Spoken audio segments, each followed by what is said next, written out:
आप सभी को नमस्कार। देखिए आज के इस वीडियो में हम जानेंगे कि हम लोग यूपीएससी की प्रिपरेशन को जीरो से कैसे स्टार्ट कर सकते हैं। देखिए जब हम जीरो से स्टार्ट करते हैं तो हमारे पास में क्या बेनिफिट होता है, क्योंकि देखिए जब हम जानते हैं, क्योंकि अभी आपने 12th पास किया है, अभी आप कॉलेज में हो और उसकी वजह से आपका जो ग्लास है यानी कि आपका जो मस्तिष्क है वो यूपीएससी के लिए एकदम खाली है। लेकिन वो लोग जो यूपीएससी में ऑलरेडी इनरोल्ड हैं, जिनका ग्लास लगभग यहाँ तक फिल है, तो अब आप जितना भी इसमें डालोगे ना वो अंदर तो कम जाएगा और बाहर ज्यादा निकलेगा। तो अगर आपका ग्लास खाली है ना तो आप बहुत ही बेहतरीन तरीके से इस ग्लास को भर सकते हो। इसमें आप यूपीएससी के लिए पॉलिटी, हिस्ट्री, ज्योग्राफी सारे सेगमेंट को डाल सकते हो। तो ये एक बहुत ही बेहतरीन तरीका है अगर आप बिगनर्स हो तो यूपीएससी की प्रिपरेशन को कैसे स्टार्ट करना चाहिए। अब देखो सबसे पहली बात तो मैं ये कहना चाहूंगा, क्योंकि कुछ कभी कभी मेरे पास कमेंट आता है कि भाई तू कौन होता है स्ट्रेटजी शेयर करने वाला, तूने कौन सा एग्जाम निकाल लिया। देखो पहली बात तो ये है कि मेरी अभी तक एज नहीं हुई है कि मैं यूपीएससी का एग्जाम दे पाऊं। तो जब एज होगी तब हम एग्जाम भी देंगे और आपके साथ रिजल्ट भी शेयर करेंगे कि हुआ या नहीं हुआ, वो आपके साथ बिल्कुल शेयर करेंगे। तो अब हम लोग चलते हैं कि कैसे हमें एक जीरो लेवल से स्टार्ट करके हम जो है हीरो लेवल तक पहुंच सकते हैं। तो चलिए शुरू करते हैं। तो देखिए अब भले ही मैंने एग्जाम नहीं दिया हो, मैं अभी उस लेवल पर नहीं हूं, लेकिन बिगनर्स के लिए मैं एकदम जीरो से कैसे उन्हें शुरू करना है ये बताऊंगा। और साथ ही साथ क्यों, देखिए आप लोगों को ये वीडियो क्यों देखना चाहिए, क्योंकि देखिए मैंने कौन कौन सी गलतियां की हैं अभी इस शुरुआती फेज में जो आप लोग करेंगे, और हमें एनसीईआरटी किस तरीके से पढ़ना चाहिए, उसके नोट्स किस तरीके से बनाने चाहिए, और हमें जो जो प्रॉब्लम फेस होती है उन प्रॉब्लम को कैसे हम फेस टू फेस हों, वो सारी बातें आज के इस वीडियो में आपको बिल्कुल पता चलेगी। देखो जब हम यूपीएससी के फील्ड में आते हैं तो देखो यूपीएससी एक ऐसा एग्जाम है, जब ये अपना पीटी लेता है, आप जानते हैं 100 क्वेश्चन इसमें होते हैं। तो इस एग्जाम में ना आप जानते हो बहुत सारी कोचिंग्स हैं और इन कोचिंग के पास में हर सब्जेक्ट के लिए अपना एक अलग से टीचर होता है जो आपको पढ़ाते हैं। और फिर भी इनकी कोचिंग की जब आंसर सीट यूपीएससी की आंसर सीट से मिलाई जाती है तो 100 क्वेश्चन सही नहीं होते हैं। तो आप अपने माइंड से भी ये निकाल दीजिएगा कि आप पीटी में 100 क्वेश्चन जो है अटेम्प्ट करेंगे, उन्हें सोल्व करेंगे। आपको ऐसा कभी नहीं करना है, ठीक है ना। अब हम आते हैं कि आपको जीरो से कैसे स्टार्ट करनी है। तो सबसे पहले तो हमें सिलेबस को समझना होगा, ठीक है। सिलेबस आप लोग यूपीएससी की ऑफिशियल वेबसाइट से या फिर बहुत सारी बुक लिस्ट आती है सिलेबस के लिए, बुक जो आती है वो आप ले सकते हो और उसे कर सकते हो। और फिर दूसरी बात देखो आपको अपनी एक स्ट्रेटजी बनानी है और एक रिसोर्सेस से करना है, क्योंकि देखो भले ही सेना कितनी बड़ी हो, कितनी भी बड़ी हो, एक अच्छे युद्ध कौशल के बिना और एक अच्छी रणनीति के बिना वो सेना नहीं जीत सकती है। तो आपको यह तय करना है आपकी स्ट्रेटजी क्या होगी, 2 साल की या फिर 3 साल की, आप जब भी एग्जाम दे रहे हो। और दूसरी बात आपके लिमिटेड रिसोर्सेज क्या होंगे, तो ये आप लोगों को तय करना होगा। लेकिन मैं रिसोर्सेज तो अभी बताऊंगा, स्ट्रेटजी आप लोगों को खुद बनानी होगी। क्योंकि देखिए आप लोग किस सब्जेक्ट में जो है कमजोर हैं, किस सब्जेक्ट में आपकी पकड़ है, वो आपके अलावा कोई नहीं जानता है। कोई भी दूसरा YouTube वीडियो बनाने वाला जो आपको बता रहा है कि आप इस तरीके से पढ़ो इस सब्जेक्ट को, वो आप उसे बिल्कुल फॉलो मत कीजिएगा ब्लाइंडली, क्योंकि फिर वो आपके लिए हानिकारक हो सकता है। फिर देखो बात करें हम जब स्टार्ट करते हैं तो देखो सबसे पहले आप एनसीईआरटी से स्टार्ट करो। अब कुछ लोग कहेंगे एनसीईआरटी से क्यों, देखो आप इस फील्ड में नए आए हो, मैंने कहा ना कि आपका ग्लास अभी खाली है, इसमें आप अच्छी अच्छी बातें डालेंगे तो ये बहुत ही आसानी से यूपीएससी के लिए भर जाएगा। लेकिन अगर आप इसमें जो है ना फालतू के नोट्स हो गए और जो मटेरियल हो गया दूसरा कोई वो डालेंगे तो ये पहले ही भर जाएगा। फिर इसमें जब अच्छी बातें डालनी होगी तो कहां से डाल पाओगे।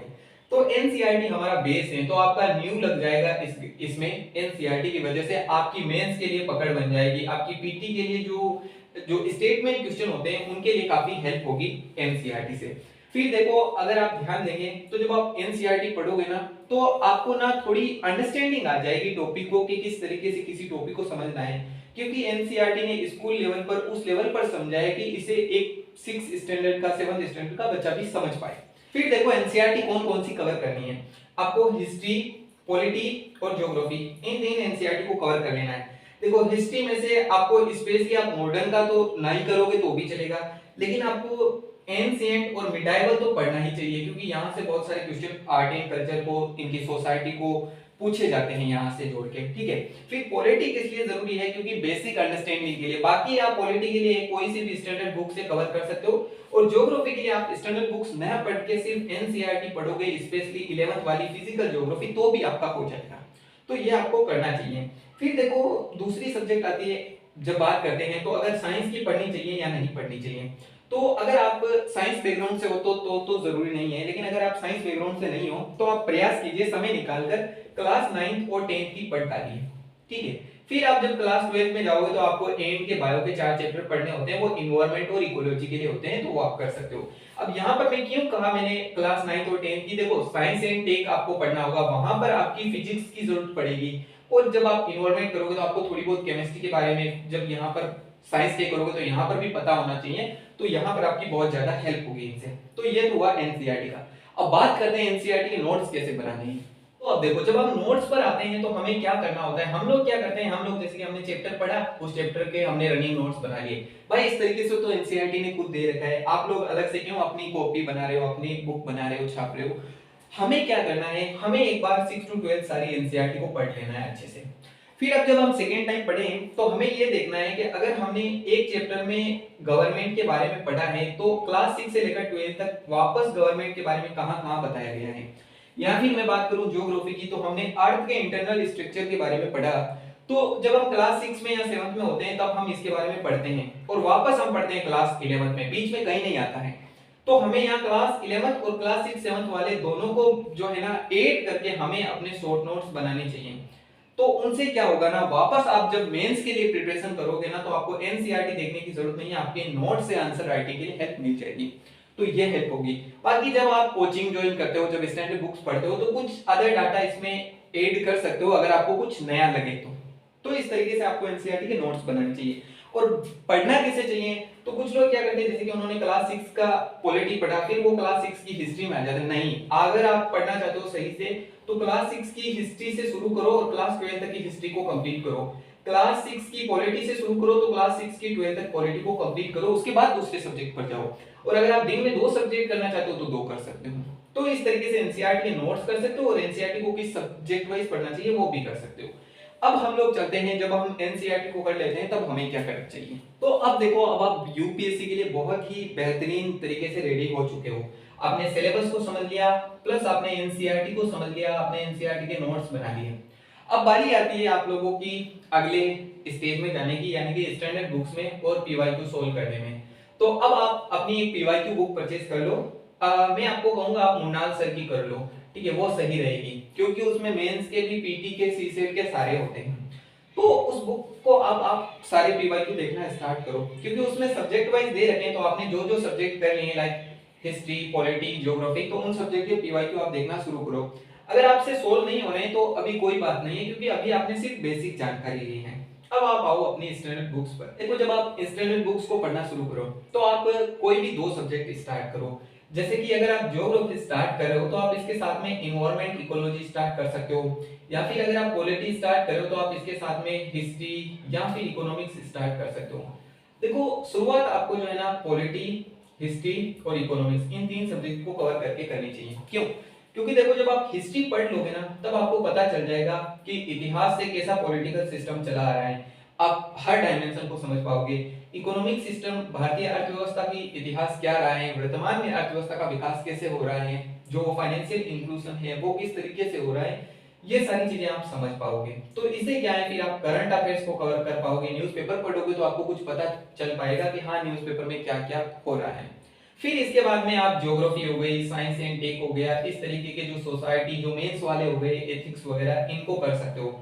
फिर आप जानते हो ऐसे भी होता है तो उसको भी तो करना है। लेकिन जब आप इन सबको करोगे ना तो आपके पास में एक इतना नॉलेज आ जाएगा कि आप किसी भी प्रकार का ऐसे आराम से लिख सकते हो। तो देखो इस तरीके से मैंने स्टैंडर्ड बुक्स के बारे में आपको बताया, आपको कौन कौन से सब्जेक्ट से स्टार्ट करने चाहिए। अब देखो बाकी मैंने यहाँ पर कोई सिलेबस रिकॉर्ड किया नहीं है, क्योंकि मैंने बहुत सारे ऑलरेडी वीडियो बना रखे हैं, और मैं सजेस्ट करूंगा यूट्यूब पर बहुत सारे सिलेबस के लिए अच्छे अच्छे वीडियोस हैं, तो आप वो देख सकते हो।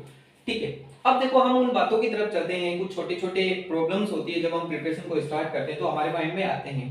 सबसे पहला ये आता है कि मैं, जो सबसे बड़ा होता है कि मैं किस सब्जेक्ट से स्टार्ट करूं, ये सबसे बड़ी चीज है। आप देखो कोई भी एक सब्जेक्ट उठा लो और उससे स्टार्ट कर दो, बस उससे बीच में मत छोड़ना। ठीक है ना, उसे अगर शुरू किया है, अगर समुद्र में उतर ही गए हो तो किनारे तक जरूर जाना, बीच में मत रुक जाना, ठीक है।